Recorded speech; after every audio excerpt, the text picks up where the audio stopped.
سلاوی کامەران حاجی عومەر و تیمی باسی ڕۆژتان لێبێت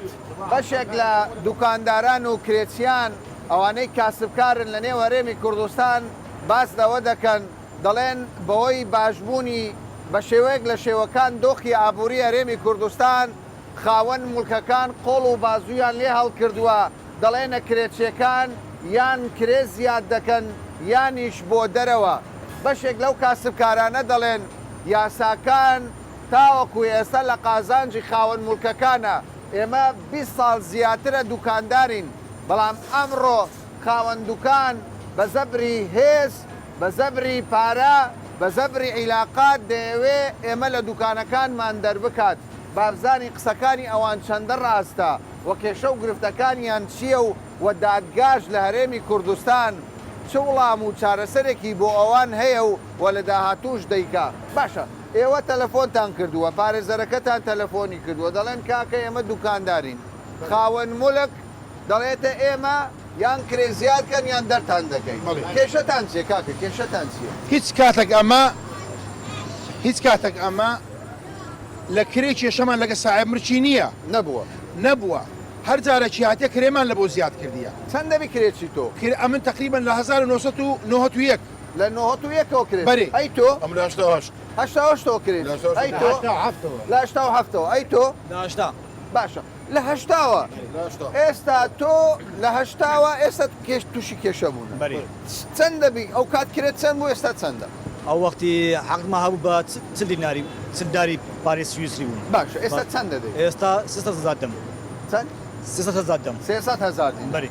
چی دەڵێ ساحب مولک چی لە تۆ دەڵێ کرێن وزاکە یاگەنا بکەین بە جیبێلا پارەشت دابوو پارەشم داتێ مانگە سەر قفلانەشت دابوو پاشم داتێ پێشتر سەر قفلانە داوە بەری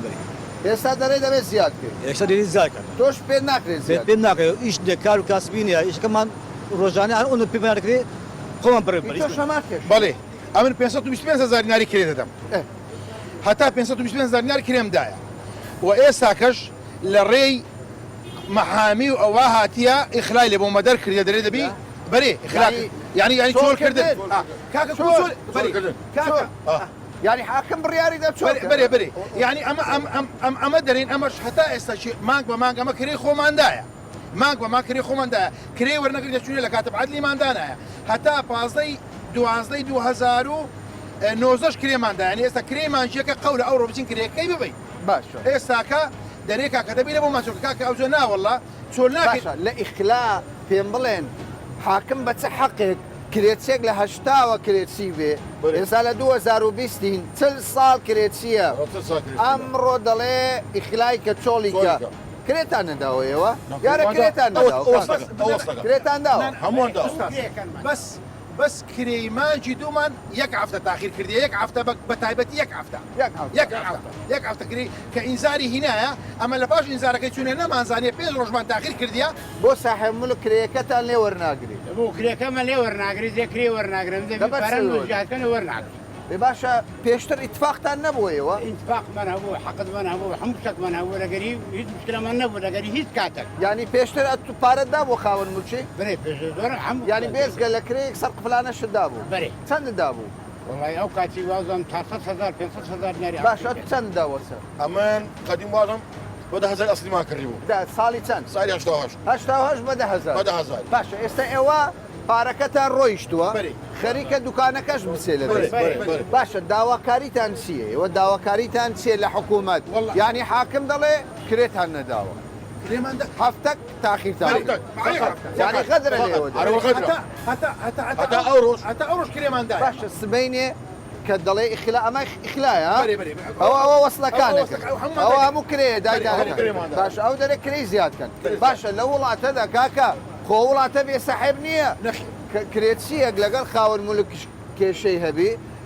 حکوومەتێ دێ مەتر بە مەتر دەپێوێ ئەو سێرەکە دیاری دەکە بۆ ئێوە حکوومەتە زۆر مەمنونی لەگەڵ حکوومەتەوەمان لەگەر بکە زۆر مەمنونی لەگەڵ سەردانتان کردووە لایەنە پەیوەندیدارەکان ئەمە بەس ئەوەندەی سەردانیەوەمان کردووە ئەوە کاگرەسوور ئەوە کاگرەسوور مەحامیە کاگرەسوور ئەوانە دەڵێن کێشەمان کێشەکەمان گەورەیە حکوومەت دەڵێن لە نێوان خاوەن دوکان لەگەڵ کرێچی کێشە هەبێ ئێمە تەرەفدارین ئەو دوکانە چەند مەتر بێ ئێمە نرخەکەی دیاری دەکەین باشە بۆ ئەو کێشە چارەسەر نەبووە خوي إشكالك مبدئك ما نبي ظن لا يعتجل بالقانون يعني نزانين بقانونية بلام كتودي سر أوي كخلقي شيء عوام خلقي كنخوانواري خوانواري نية هيج لأساس شهرزانية أو جورك لا عنا عدالة الرودة راس قانون أبي إما ملزمي قانون بين بلام خلقي عوام يعني أو جورا نازاني أو باري داوا 20,000 داوا ل 88 نوت باشا پێم بڵێ ینی پارەی داوە کرێی خۆی داوە ئەوە چ ساڵە کرێ دەدا ئێستا دەرێت کرێم زیادکە ئەوە دەڵێ کرێ کاسەباتی مەوەندە نییە ئەی حکوومەت نابی لە نێوان هەردوو لە کرەیەک دیاری بکە بەتاچیت بەزەمە ئیشکالی قانونیمانە ینی لە قانونی ئیجاری عقارمانەیەکە بۆ خۆی 100% لە مەسلحەتی خاوەن مولکە قانونی بەڵێ من تەواو جێم لێ نەبوو وتت قانونەکان زیاتر لە خاوەنی ینی لە مەسلحەتی خاوەن مولکە چۆن ئێستا حاکم دەڵێ کاکە وەرە بزانم بۆم شیکەوە من حاکمم چەند ساڵەیشم کردووە هەردوو لا دەپارێت من وا پێت دەڵێم ینی خاوەن مولک ڕەسەن بە بیانی ئەوەی کە پارە نادا ینی بۆ سەری مانگ ئەبێ کرێەکەی خۆی بدات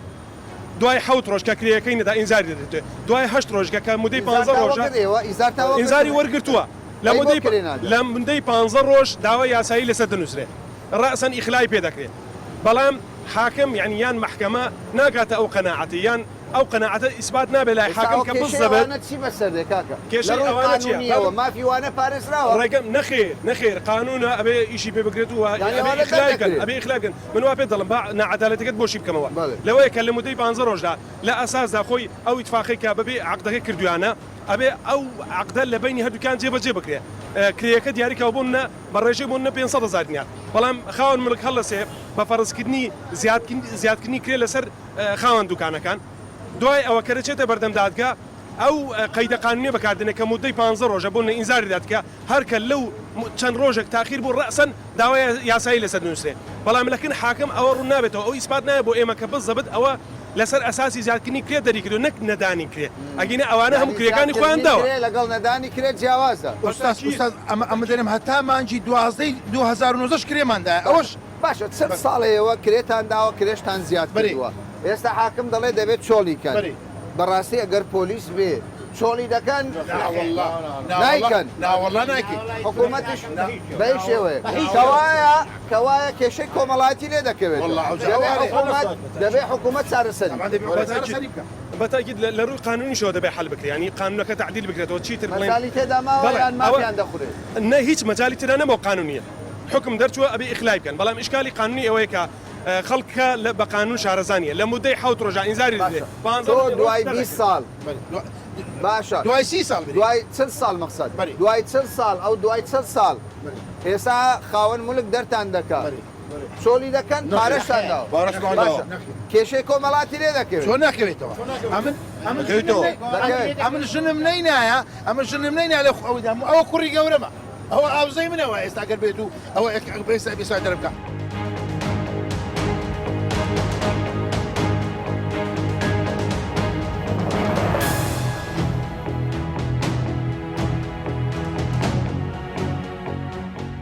لێرە کەسێک بێت دوکانێک بگرێت چۆن دەگرێتن ینی بە چ شێوەیەک دەگرێت گرێبەستەکە چۆن دەبیتن پەیوەندی بە کرێکەدا هەرسەر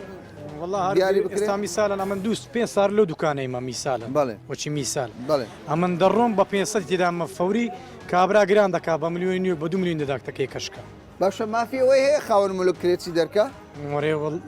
ناتوانیتم میسان ئەگە کابرا بەخۆی ناڕزایی مافی خاوەن مولکە کرێتی دەربکە نەخێ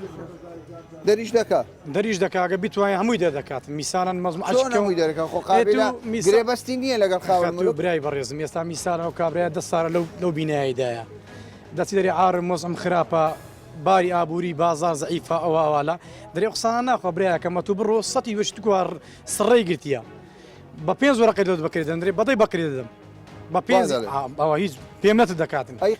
قانون لە قازانجی کرێتی قانون لە خاوەن لەگەر سایبەوەیە مرچە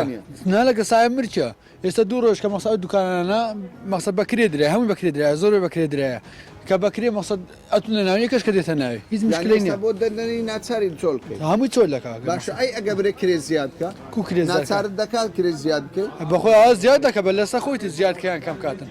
نابي قسەش بکە یعنی اعتیادی مثلا 150,000 200,000 لەم کە 300 دەگەنە چۆلیکە حالەتی وا بووە هەمووی زۆربەی وێ نەک عاڵەتی هەمووی دوکانەکانوانی باشە تۆ دوکان لە چێ بوو پێنجەم فەرع بوو لە کۆرە ئابڵێ باشە دوکاندار بووی بەێ ئێستا دوکان ماوەیان نا دوکانەکەم ناوەڵە نمایە لە باز بەرچ؟ بدایتەوە خاوەن مرگ بۆ خۆی بدات بەرچ؟ بۆ میدەرنێنە کرێ زۆر کرێ زۆر بوو باشە پێت وایە بازاری کوردستان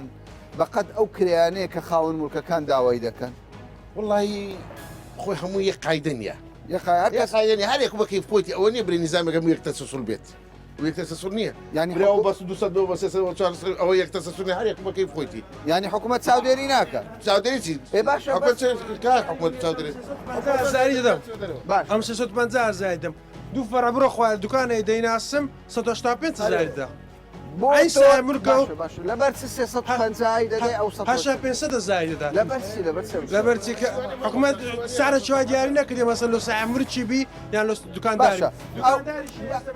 بە 12 وەرەقەی لەناو کورانەی بکرەیە باشە بە 12 وەرقەی بۆی دەدەینی دەرنانی بەس ناچارە ناچارە باشە بەس پێم بڵێ باشە باش با لێک تێک بگەین باشە ئەو قانونە حکوومەت بەشدار نییە وانە لە نرخەکەی باشە لە قازانجی چێ خاوەن مرگ گەرەگری گرانبوونی کرەی دوکانەکان لە قازانجی چێ صاحب صاحب ملکە ئەی کاسبکار کاسبکار دەبێت ئیش کاتو بداتە صاحب مرگ ئجا چەند بۆ ماوە ئەتو زەرەر کرد دوکان بەجێ بەێ زەرەر دالێر چەپ سەعداوە حبل شەفروش هاتێ سەر شەقا ولا سەر جاول سەر دوکانەکەت بۆی دەرنەینە نا ولا دەری نێنە شارۆنی ئەسم برادری خۆم دوکانی کڕی ناو فەرعی بوو سێ دوکان معروف ئێر بوو بە یازدە دەفتەری بەڵێ. کرێکە یاسەر خوفلانی عفسەدە زایدە یازدە دەفتەر یازدە دەفتەر إيه. هەستا ساعب مرگ بە عفتا وەرەقی داوە لێ توێ دەرێ یعنی لە یازدە دەفتەری عفتا وەرەقی وەگرتەوە برادرش کەمە عینێ دوکانی زەرەری دەخواری. کرد. زۆرێری کرد یازدە دەفتەر عفتا ئێوە وەرەقی کاسبکار پێشتی خەرەکە بە چەندی بگیر بە دەیگرت. هەبوو دەیکرد بە دوازەی بە پازی بە دەگەست ئیژە بوو لۆ دەبێنە باشە یەک دقه یەک دقه یەک دقه باشە جانەکەم ئەوە زانیمان جیاوازە تۆ دوکانت بەکرێ کرد وانە سەر قفلەش بەڵێ، بەڵێ. چەندا بوو پارە ئەمە کاتی خۆی کردن بە 8 ئەسلی یان 96 هەشتا زارت داوە 96 تۆ چوار دەفتەریان دا. یەک دقه یەک دقه دوکانەکە کرێی زیاد بووە لۆ نەچێت دادگەستکاڵە تۆ مارکەی برێکا کە خاوەن ملک کرێکەم زیاد لێ وەردەگری ئیشم ئەوەندە نییە دادگا دەرەچی دادگا دەرەچی دادگا دادگا زەری بۆ وەرەگرێ دادگا- دەرەوە ناقم لێ خاوەن مرگ بڕۆ تەواو نەکرد خاوەن مرگ بەپێی زانیاری إذا جناب دي سوا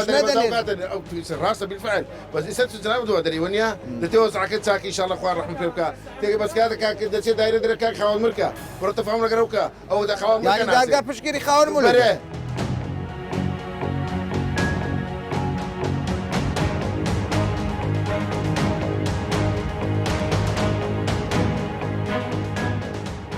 کاکی برات تۆ دەڵێ کێشەم هەیە ماوەیە کە دەڵێ کرێچیمە و خاوەن ملک بکێشەم لەو دروست بەێ کێشەکەی من ئەوەیە شەریکە هەستا بەناوی یەکشکەی دوکانی من بەناوی یەکشکەی کرد بە مقابل 6 وەرەقەی سعات دەونی شەوێ یعنی تۆ ئەسڵدا یان دوکانەکەت کڕیوە دوکانەکەم کڕیوە ئێستا شەریکە دوکانەکەتی فرۆشتەوە دوکانەکەمی فرۆشتەوە یەکشکە چۆن دەبیشتیوە واللهی ئەوەتە بە دلیل و ئیسپات کە هەیتم و قەراری محکەمەم پێیە قەراری کاتب عدلم پێیە قەراری شەریکەم پێیە کە ڕێگای بە مندایە کە کڕیت بۆ و دوای گوت بەراو شوێنە لەناو داونتاونی بازاری داون بازای داونتاون جێگایەکەشم دیارەوە پارەدا تۆ 25 وەرەقەم دا و داوای 6 وەرەقەی لێ کرد بۆتم ئامادەمە بدەم هەستا بەناوی یەکشکەی کرد و ئەوانش لێرە معروفن و هەموو کەس دەیان ناسن باشە تۆ دەڵێ دوکانێکم کڕیوە بەێ ماوەیەکی زۆرە لە ناو دوکانەکەم کرێچم کرێ خۆت داوە کرێ خۆم داوە هیچ کێشت نییە ئێستا کەسە چتکە دێ دەڵێ ئەم ناو دوکانم کڕی منە بەرێ کڕیتەوە باش تۆ سەردانی زەریبەی عقاری نەکردووە سەردانی محکەمەند کا گرێبەست داستان گرێبەست گرێبەست ئەوە کاتم عدلا باشە کە تۆ گرێبەست نەبووە گرێبەس هەر لە بیدایەتەوە نەبوو نەیان کرد نەیان کرد. ینی پارەت داوە گرێبەستیشت نەکردووە بەێ ئەو ئەرزەم نووسی کە ڕێگایان پێدام شەریکە کە گوتی بڕۆ بکڕەوە و تۆ بەڵگەتەیە لەوەی کە دوکانەکەت کڕیوە ئەوەتە باشە ئێستا شەریکەکە دوکانەکەی تۆی فرۆشتەوە دوکانەکەی من فرۆشتەوە ئەو بەرگەم باش چوە محکەمە چوومە محکەمەش چیان لەمە لە محکەمەی حاکم قەراری دەری ناگوتی ئەوی شەوەم بە تادید دانەنا کێشەی داونتاونیش بڕۆنە بیدایی چوینە بیدایی ئەمە چوو شکایەتە کرد حاکمەکە مەمزوودا پێم گۆدوتم زەنابی حاکمە ئەو کێشەیە هەیە دەمەوێت شکایەت بکەم لە ئەو کابرایە گوتی چێ ناوتوانەیە گوتم ئەمن ناوتوانێمە بڕۆ گۆتی ساحب دوکانەکە دەرە ئیمنە بابێ ئەو شکایەتم لێ ئێستا بکە. گەیشتە چه قەزیەکەت؟ قەزیەکەم گەیشتە چێ لەدەستم ڕۆیەوە چی چێشکەی لەدەستم نمایە ئێستا بوویمە ئەوڕۆ یەکەم ڕۆژمە بوویمە کرێتی دوکانی خۆم ئەوڕۆ یەکەم ڕۆژ محکەمەی چی بۆ نەکرد؟ هیچی بۆ نەکردو محکەمە بە دەلیل و ئیسپات شورتا مرکز تەبلیغ حتی ئێستا تەبلیغیان نەکرایە. باشە بۆ یعنی تۆ ئەگەر پارەت داوی و چەند ساڵێک لە دوکانی کاکە چۆن دەکرێت حاکم لە بەرژەوەندی کاک کامەران ئەو جەماعەتەی چاربرانان ناو داونتاونی ماری عالەمیان عز کردیان تعدای ئەکبەر زەلامیش دەکەم برێن نەز ساعب شەریکە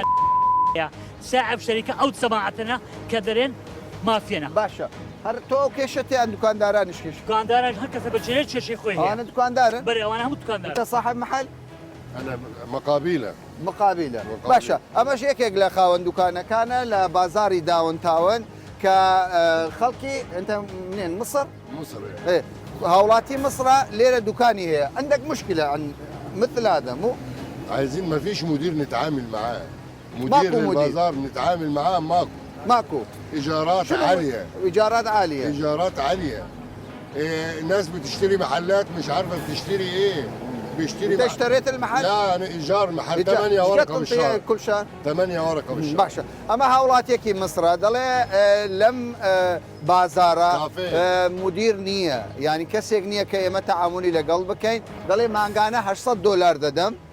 بەڵام لە هەمان کاتیشدا کەسێک نییە باسی خزمەت گوزاری لەگەڵ بکەم کێشەیەکم دروست بێ شنو مشکلتەکە سنت مشكلتي عايزين الإيجارات عالية الناس كلها بتطلب دەڵێ کێشەی من ئەوەیە کرێەکە یەکجار زۆرە کەسیش نییە قسەی لەگەڵ بکەم ليش ما رحت على المحكمة ما عندك عقد ما يصير نروح للمحكمة احنا هنروح واحد كنا أكثر من 100 واحد بيعاني من الإيجارات العالية دەڵێ بە سەدان کەس دەڵێ بە سەدان کەس دوکانداری وەکو من لەم بازارە کێشیان هەیە بەڵام نازانین چۆن کێشەکەمان چارەسەرکەین دەڵێن بڕۆ بۆ محکەمە دەڵێ کەسێک نییە نوێنەریان نییە ليش ما تروح على المحكمة؟ الشركة هي رفع الإيجارات على اللي بيشتروا المحلات واللي بيشتروا المحلات بيضطر يعلي الإيجارات علينا دەڵێ شەریکە و دوکانانەی کە پێشتر کەسێک کڕوێتی کرێی زیاد کردووە و ئەوانش کریان لەسەر ئێمە زیاد کردو ئێمە نازانین چی بکەین پەنا بۆ چێ ببین کێشەیەکی یەکجار گەورەیە تريدون العلاج نريد علاج للحل صاحب البازار مدير البازار ينزل ايجارات على اصحاب المحلات حتى ما ترفعش الايجارات علينا دەڵێ داوا دەکەین خاوەن مولک خاوەن شەریکە کرێکەی کەم بکاتەوە ئەو ئەوانەی ئەمەش دوکانمان لێ بە کرێ گرتووە کرێکیان کەم بکەنەوە ئەمە باشترین دادپەروەریە تۆش خاوەن دوکانی بڵێ ئەمن بەنسبەتە خۆم زیرانی کاک محەممەد فاتیحیمە ئەوە غەدریان لێ کردیە من شاید حاڵم کە دوکانەکەی کڕیە ئێستاش لێ هەرگەڕاینەوە لەبەر ئەو کاتی هەرزان بازاڕی چۆنە کرێ زۆرە وڵە زۆرە من دوکانی خۆمە ئەو جا کرێم هەیە کرێمان زۆر دوکان هەیە 6 وەرەقەیە دوکان هەیە 7 وەرەقەیە ئیفلاسی کردێ طبعاً ئەرێ وەڵا زۆری هەیە یەک مانگدی لە ناو دادەنیشی لۆی دەرناینی چۆل دەکا دەڕۆ زۆرە ینی مەسەیان بە بەڵگا نا بە بەڵگەیە بە بەڵگا دوایە شتی دیکەشەیە هەندێک کەسەنە لەو بازاڕی وایە سی دوکانی هەیە کاکە تو سی دوکانت لە چێینە لۆ ئەمە بە عرەقەی نیوچوانمان منداری و بازاڕنی دوکانەکەم بە عرەقەی نیوچوانی خۆم کڕیمە وا کاسبی لە ناو دەکەم وەکو کرێچێک دوایە خاوەن مولک خاوە شەریکە غەدر لە کرێچیەکان بکە ئەزانی غەدرەکە چۆنە غەدرەکە تا ڕادەچی هەیە لەبەرەوەی غەدرەکە ئەوەیە بابینی کەسێک هەستی بە ئیشەکەی تا ئێستا موچاوی مدیرمان نەدیتە سپیان ڕەشە مدیر بێ قسەمان لەگە بکە بۆ ناچێت زەری بێ عقار برێ کاکە کرێم زۆرە بۆم دەرنای کاکە زۆر جار چوینە قسەمان کردیە جەماعات خڕبووینەوە قسەمان وەرنەژیرە قسەمان وەرناژیرە کاکە من دەرێم تا ئێستا چوینە جەماعەتی شەریکەی چوینە محافەزەی هێنە چوینە دەڵێن هەر دەرێن باشە و دوایەشیس نییە هیچ نییە ئێستا چیتان دەوێت لە حکوومەت داوامان ئەوەیە بەرپرسان بێنە سەرخەت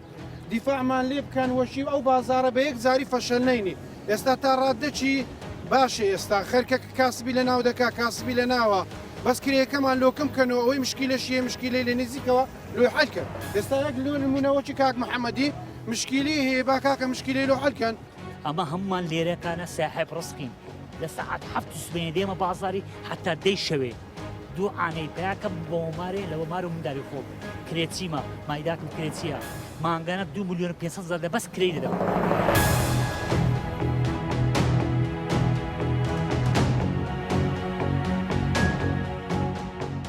جەنابی حاکم سواز بۆ ئەو دەرفەتە بەشێک لە کرێچیان دەڵێن کاکە کێشەیەکی زۆر هەیە بازار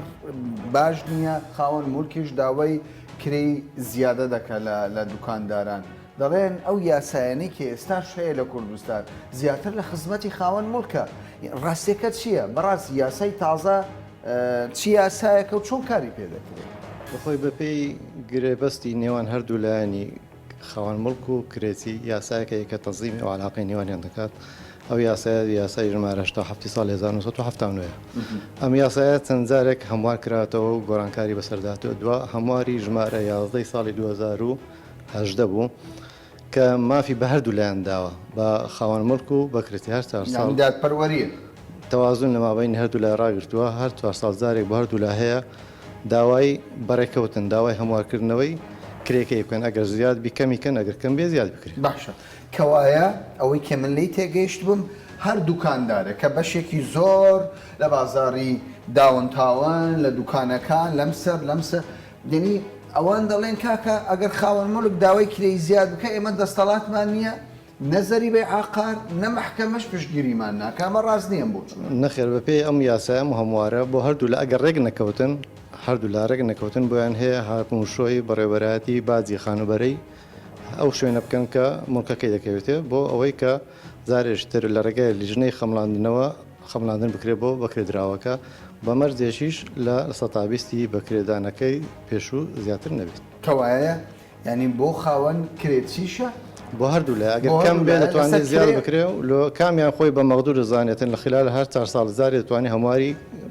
کرێکە بکرێت باشە هەندێک جار هەیە کە کەیسێک دەکەوێتە محکەمە یان ناچار دەکرێت کرێچەکە پارە بدات بە کاتە بعدە چەند ڕۆژێک تاخیر دەکرێت دەڵێن قەراری ئیخلای بۆ دەکرێت دەرکردنی بۆ دەکرێت چۆڵکردنی بۆ دەکرێت ئەمە چۆنە ئەمە بەخۆی بەپێی یاسای بەکرێدانی خانوبەرە کرێ بەدەلاتی زار دەبێ پێشوەختە بدرێت هەموو کرێتێک پێویستە بەر لە 7 ڕۆژی یەکەم کرێ مانگانە بدات تا هەفتەیەک دەتوانێت بدا بەڵام ئەگە هەفتەکە بەسەدا تێپەڕی خاوەن مڵک بۆی هەیە هۆشداری پێبدا لە ڕێگای دادنووسەکانەوە تاکو 8 ڕۆژی تر کرێکە ئیدا بکە لە دادنووس یاخود ڕاستەخۆ بیداتێ ئەگەر 15 ڕۆژەکە تێپەڕی بە 7 ڕۆژی یەکەم و 8 ڕۆژی هۆشداریەکە بۆی هەیە داوای تەخلیە سەر بنووسێت و بڕیا لەسەر دەربچێت باشە کرێچێک دوای ساڵێک دوکانەکە بۆی دەرناهێنێ دەتوانێت داوای کەمکردنەوەی کرێکە بکە خۆی وەکو باسم کرد بەپێ ئەو بڕیارە ئەگەر بۆی دەرنێنە دەتوانێت بۆ خۆی چۆلکە ئازادە بەڵام ئەگەر بیوێت تێدا ببینێتەوە تا 4 ساڵ جارێک دەتوانێت هەمواری بکات 4 ساڵ جارێک مافی بەڵام ئەگەر پێشوەخت ویستی یان بۆی دەرنێنە ئازاد دەتوانێت خۆی بکردراوەکە چۆلکە بڕۆ کێشەی نێوان خاوەن مڵک و کرێچیانی دوکاندارەکان کێشەیەکە کە چەند ساڵێکە لە نێو هەرێمی کوردستان کێشەیەکی خوڵە بەشێکی زۆر لە کرێچیەکان باسییان لەوە دەکرد کە یاساکانی تایبەت بە کرێچی و خاوەن مولک لە قازانجی خاوەن مولکەکانە دەڵێن بازار خراپە ژیان زەحمەت بووە کەسابەتی کەم بووە لەگەڵ ئەوەشدا خاوەن مولکەکان زێدەتر بیر لە گیرفانی خۆیان دەکەنەوە یاساکانیش لە قازانجی ئەوانە دادگاکانی هەرێمی کوردستان ڕایەکی دیکەیان هەیە دادوەرانی تایبەت بەم کەیسانە دەڵێن یاساکانی تایبەت بە کرێچی یاسایەکن کە هەم لە قازانجی کرێچی و هەم لە قازانجی خاوەن مولکدایە هەر کرێچیەکیش لە کوردستان کێشەی لەگەڵ خاوەن مولک بێت ئەوە زەریبەی ئاقاری چارەسەرێکە ئەگەر ئەویش چارەسەری نەکرد دادگاکان دەرگایان کراوەیە بەپێی یاساکانی کرێچی بڕیارێک دەردەکرێت کە هەم لە قازانجی خاوەن ملک و هەم لە قازانجی کرێچیدا دەبێت تا باسێکی دیکە و بابەتێکی دیکە بەخواتان دەسێت.